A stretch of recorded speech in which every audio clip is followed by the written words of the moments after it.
Good morning and welcome to another edition of The Next Step, the podcast, the video podcast, do kids still say vlog? Probably not. I don't even know. Did anyone ever really say vlog? Anyway, this is the podcast designed to help recruiters, talent acquisition, HR, and employer branders really get their hands around AI, to not be scared, to not think of it as the thing they got to spend $40,000 for a tool that does one thing, but to understand that AI as it stands right now is incredibly accessible, incredibly easy to use, and can solve some pretty amazing challenges. What we're going to do here is find real world problems from those industries and say, hey, here's some ideas on how AI can help.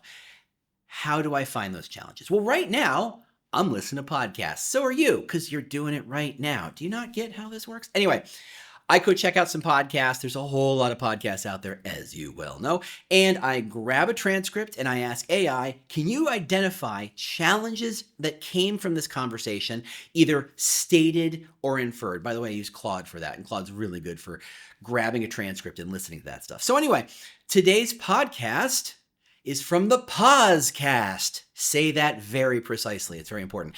And it comes from a conversation he has with John Baldino. So full disclosure, while I don't get paid for promotional costs for any of these things, these two folks are my friends. So I'm not here to beat them up. I'm not here to say, you suck. I'm really here to say, hey, great conversation. You are talking around some core challenges and issues. You're solving some of them, but here's another way to solve them. It's not a, here's how to do it better. It's a, here's how to use a challenge that I think if they have, you may have. And that's just an example. So they're great people. I love them a lot. I think they do fantastic work. So I'm just using them as examples. So we're going to look at a very recent episode of the Pausecast, see, slow, precise, with John Baldino. And one of the challenges they come up with is this idea that when HR buys tech, they very often don't get the value out of it. And I was like, okay, that's an interesting question. Now, there's no way AI can solve for that. Now, wait a second. I bet there is. Now, this is one of those situations where I went, this might work, but I don't know. I've never done anything like this. So I went over to ChatGPT. And by the way, I use ChatGPT because ChatGPT is better at going online and seeing stuff online. Claude doesn't want to do that so much, and that's fine. I kind of like Claude as a self-contained tool. It uses what I give it, and it doesn't go wandering out. I get a little less hallucination from it. So anyway, screwdriver, hammer, they're both very useful. They're useful in different ways. So I went over to ChatGPT and I used version 4.0, which is the faster version. I think the 3.0 wasn't as necessary. The 0.3 rather, which is slower and more thoughtful, but is more expensive. You get into the details once you start to realize this. And I asked it, hey, ChatGPT, let's run an audit of my HR and recruiting tech stack. I would like you to identify places of functional overlap. Meaning, why would I buy this when I already do it here, right? When it already has that functionality over here. And I was like, maybe this works. We'll see. Let's find out. And I hit the button. And so first off, what I did is I gave it my list of tech. Now, I don't have an HR tech stack. I'm a company of one. You really don't need a lot of HR tech stack when it's just you, and you can reprimand your employees all day long. What I did is I came up with a list of pretty common tech tools that I knew overlap. So it was things like Smart Recruiters, Gem, Workday, Hire Easy. I mean, things were like, yeah, there's so much overlap here. It's pretty obvious if this is going to work or if it's not. And then I hit the button, I hit send. And man, I was really impressed. It went and looked at those websites and looked at the functions and features they all offered. And it showed, hey, you have a lot of functional overlap on all these tools. Now I'm going to go jump over to ChatGPT so I can show you how we did this and what it actually came up with. First off, I love that it's really figured out tables. It's doing a really good job kind of laying information out. And the first thing it does is say, hey, tool by tool, here are the functions they have. So here's what Smart Recruiter does, here's what Gem does, here's what Workday does.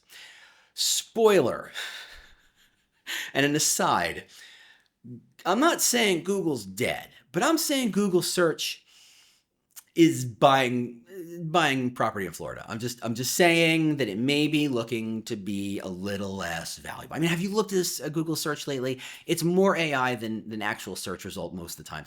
But I'm a big believer that more and more people will be using AI enhanced search. And so if you are, I don't know, an HR leader or a recruiting leader and you put your tech stack in here and you got this, you are going to learn about these tools via ChatGPT or via whatever AI tool is. So it's really important that we just, again, as an aside, focus a little less on search engine optimization and start to think a little bit more broadly about search optimization, because some of those tools are things like ChatGPT. Okay, we digress. So it lists every tool and it says, here's all the functionality. And then it goes down to key areas of overlap, sourcing and outreach. Hey, Gem, LinkedIn Recruiter, and Hire Easy all offer sourcing functionality and candidate outreach via email campaigns. It's saying really nicely, dude, they do the same thing for the most part. Or at least there's so much overlap that, yeah, you sure? You sure you want all these things? And then it says redundant tasks. All three allow you to find, engage, and track passive candidates. Now, the sourcers out there are having a small fit. They're saying, yeah, but LinkedIn and Hire Easy are different. They have different search, tools that they can. I'm not getting into that. I'm simply saying, if I'm a HR leader or a TA leader, this is helpful. This is not getting into the nitty-gritty yet. Differentiators, haha. Gem excels in sequencing and analytics tied to outreach campaigns. So it's really about putting stuff out there. Yes, it does some sourcing, but it's really about pushing messaging out. Hire Easy focuses on more AI-driven sourcing and contact enrichment across multiple platforms. See, not just LinkedIn. And LinkedIn is the most comprehensive access to active and passive LinkedIn talent pools, which is kind of crazy. It's like, hey, Apple has the greatest access to Apple products. Duh. Anyway, and then it shows, hey, you've got a lot of overlapping CRM capabilities because Gem and Smart Recruiters both function as light CRMs.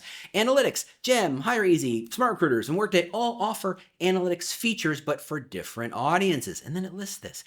Look, this is the sort of thing that if you walk up to a CHRO and say, look, this is what we're doing, and this is what we want to do, it really helps clarify to your leadership what you've already spent, where you're finding overlaps, making decisions and choices of what tools to buy based on those overlaps and what new functionality you need.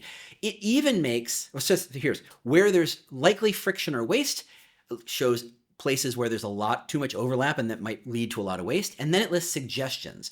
And the first thing it says is, hey, audit your usage. Find out who's using which tool the most. I mean, yeah, it's obvious, but pick a sourcing stack leader.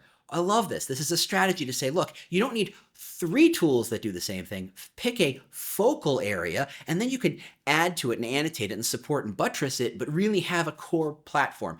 What it's saying is get good at one thing, don't get mediocre at 4 things. It's not going to pay off. And I love that. And align the ownership and ensure that each tool serves a distinct stage in the funnel. It even understands recruiting funnels and understands how we're looking at the world. This is fantastic. And then it even goes so far as to say, hey, would you like a visual stack diagram showing this workflow or help comparing the license costs or usage impact? Yes, that sounds fantastic. So if you're in a situation where you're not sure how you're going to get new tools and you're not sure if they're overlapping, if you're terrified that you're going to buy something that you don't really need, this is the first step, running an audit on your existing tech stack. Now, if you have a more complicated tech stack, and I'm guessing you do, and there's probably a bunch of smaller tools that don't come top of mind because I'm not a sourcer or a recruiter, throw them in there. I would love to see how that works. Okay, so another challenge that came out, this one was more inferred than stated, was this idea that there needs to be more professional development, especially in the recruiting HR space. And I'm gonna agree. I think there's a lot of recruiters who are, I think of recruiters as the 10% who are always pushing the boundaries, who are always learning more stuff, who are always trying new things, experimenting, and, some of them are a little crazy, and I love them for that. But there's a lot of recruiters who kind of go, this is the job, and I'm going to do the job. And that's fine if we were in a fairly upward trajectory economy, and there wasn't a lot of upheaval, and there wasn't a lot of uncertainty. Today, these days and age, as it were, I don't think that's going to cut it. I think if you really want to have stability in your career, HR or recruiting or employer branding, perpetual learning is the key. So one of the things is that, hey, most recruiters, to be fair, learn from another recruiter, right? It is an informal apprentice kind of model. You get in a recruiter job, a junior recruiter job, and you're sat down next to another recruiter who shows you the ropes for a couple hours and then kicks you off and out you go and you figure it out. what happens when you don't have a mentor? What happens if you don't have someone giving you good advice? Well, guess what? That is actually something that ChatGPT and Claude can do really, really well. So when it comes to professional development, you can start by asking ChatGPT, okay, based on United States-based recruiters, what are, one, the 10, I would say up to 10 most critical skill sets, and how would you measure them? Two, what are the next level skill sets that good recruiters need to become great recruiters? And how do you learn that? And what you're going to get is some pretty amazing stuff. I'm really impressed by what it's putting together. It's really generating a full list of what it understands based on conversation amongst recruiters and podcasts and all the sort of content out there, right? It's scraped everything. So it's really kind of digesting the full recruiter experience. And we can get into whether or not it learned from things like books that some of you have written. Hey, Katrina. Which, by the way, if you're learning from Katrina Collier's book, good on you. Or Brian Fink's book, good on you. There's a lot of good stuff out there. But that's what it's doing. It's trying to say, this is what most recruiters seem to be doing all day long. This is what they talk about. Okay, this is what the higher level recruiters, the next generation recruiters are doing. Let's learn from that. First, it's going to show you, here's the skills that you need to know as a good recruiter, and then here's how you measure them. As a leader, congratulations, you've got your first kind of rubric on how you are going to judge your recruiters and their skill sets. Because the next step can be, hey, based on that first list, identify multiple ways I can teach people these skills, and let ChatGPT kind of help you out. For the second list, that's a little tougher because you are trying to say, hey, there's a whole lot of skills. There's not nearly as much information out there to level up on. So if you're finding that you've got recruiters who have gaps in their skill sets, you can level them up relatively quickly in this model. How do you level up a recruiter to be someone great? There's not many people to model this against. Now, ChatGPT will come up with a couple ideas, and they're good ideas, at least they were for me, and your mileage will vary. But here's what I want to recommend. I think that you should create a model of a great recruiter. Now, here's what you do. In ChatGPT, and this is where you do it in a version 03, because it's a little more thoughtful, you should say, hey, I need to build a mentor, a virtual mentor of a great recruiter.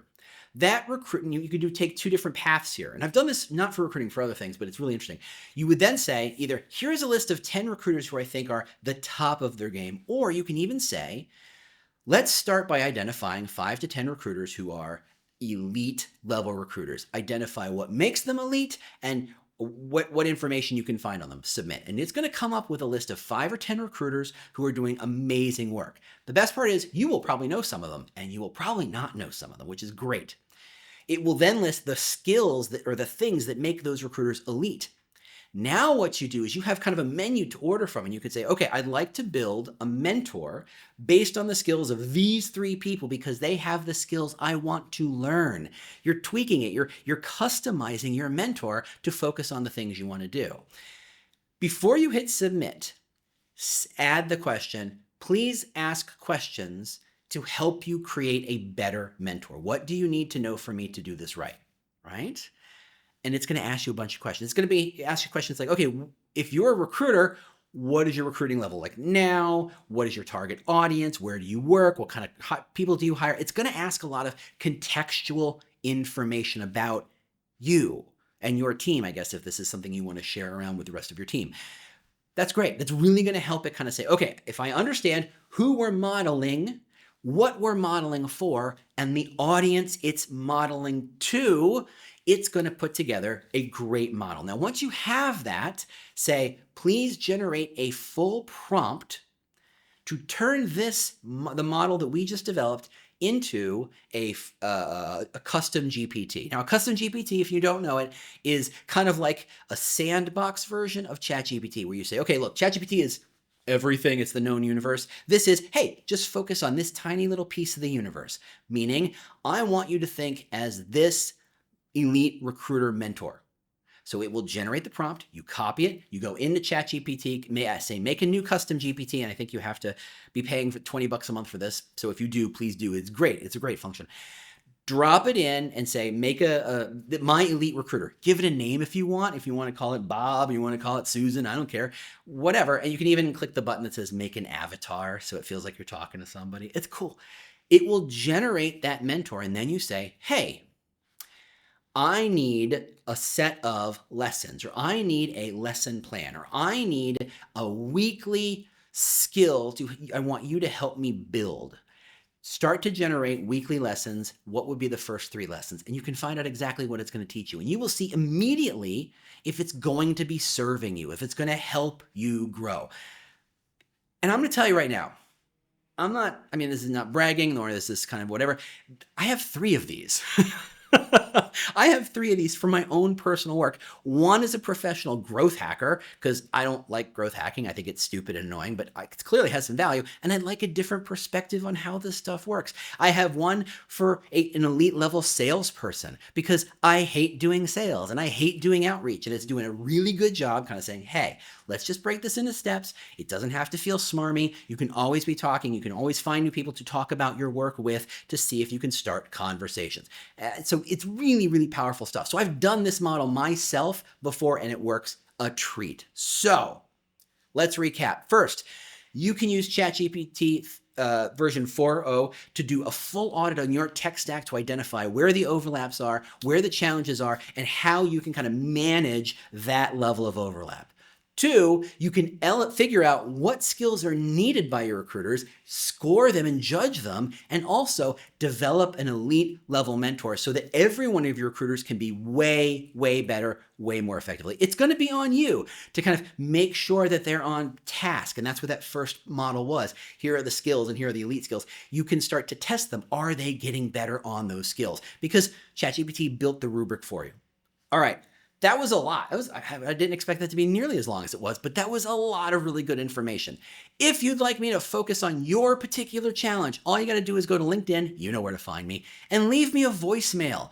I'll use that voicemail to generate some challenges and find if there's any way AI can help you. Remember, AI is not scary. There's a whole lot of emails out there that it's scary. There's a whole lot of blogs. There's a whole lot of articles and blah, blah, blah, blah. It's only scary if you let it. And honestly, I think if you understand how all the different ways that you can use it to leverage it, you're going to see how powerful it is. Thanks to Podcast, Adam Posner, and thanks to John Baldino for having a great conversation. I could kind of surf the coattails of, if one surfs coattails, I'm not sure, and steal some good thinking from them. Thanks so much for listening. And remember, if this is useful, you got to tell somebody. You got to share the word. You got to let people know that this is how any recruiter, any employer brander, any HRBP can get better using AI today. Thanks so much for listening. I'll talk to you later.